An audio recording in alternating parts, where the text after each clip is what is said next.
আবারও আসলাম ভিডিও করতে।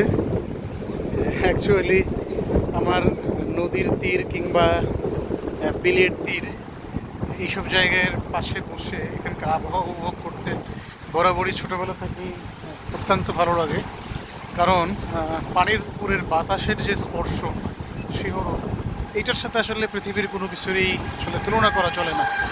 তো এখন আমি যে জায়গায় আছি আপনারা দেখতেই পাচ্ছেন যে দৃষ্টি যতদূর যায় কোনো গাছপালা মানুষ কিছুই দেখা যাচ্ছে না। শুধু মাঝে মাঝে দু একটি ছোট্ট নৌকা দেখা যাচ্ছে, জেলেদের নৌকা মাছ ধরছে।